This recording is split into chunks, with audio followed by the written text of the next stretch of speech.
Welcome back to AM 590, 99.7 on your FM dial and everywhere at newsradioklbj.com.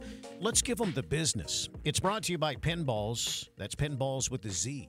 Pinballs.com.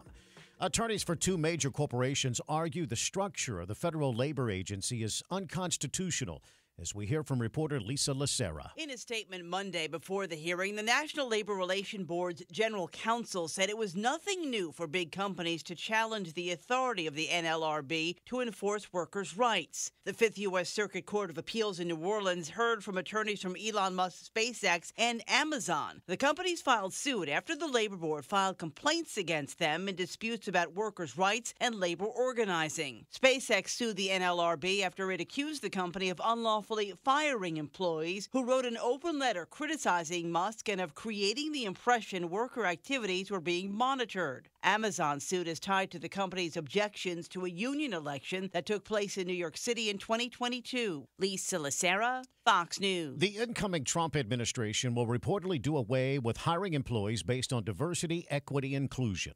As we hear from Fox reporter Jackie Heinrich. Brendan Carr, Trump's pick to lead the FCC, says the agency's number 2 goal in its 2025 budget was promoting DEI. But starting next year, that ends. Quote, I have just one thing to say, afuera, Spanish for get out of here. President Trump's cabinet picks signaling a quick end to this Biden administration theme. Biden pushed more than 500 DEI actions across government as part of his 2021 executive order, according to an analysis by Do No Harm, a nonprofit aiming to keep identity politics out of the medical field. Some were overturned in court for discrimination, and voters rejected that agenda this election. Meanwhile, the president-elect's pick for Secretary of Defense, Pete Hegseth, has vowed to do away with DEI policies and hiring practices in the military. There's some growing optimism, that is, that Texas will be the next state to legalize sports betting.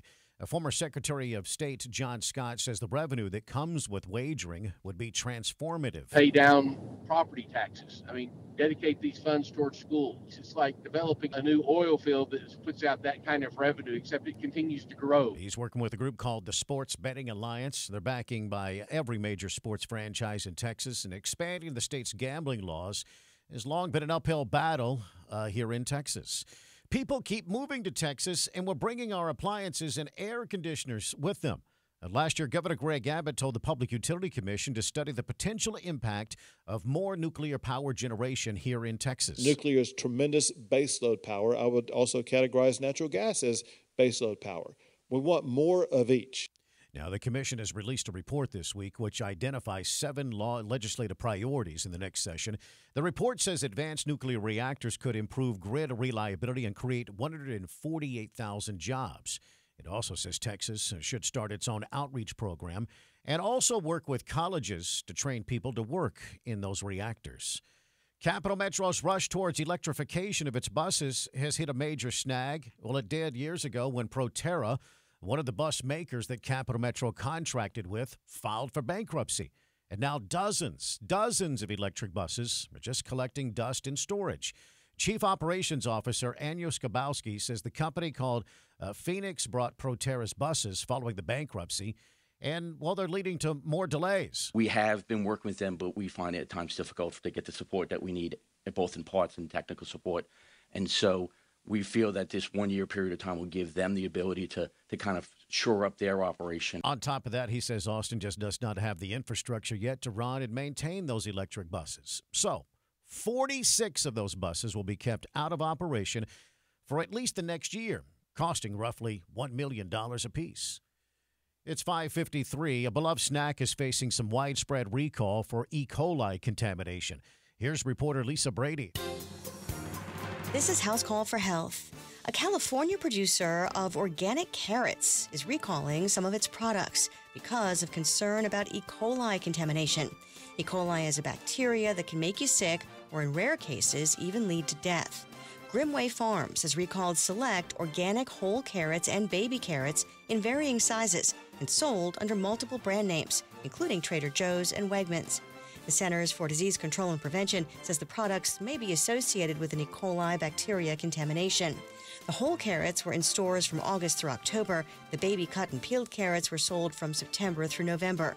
One death has been linked to the recall. The products are no longer in stores, but could be in consumer refrigerators or freezers.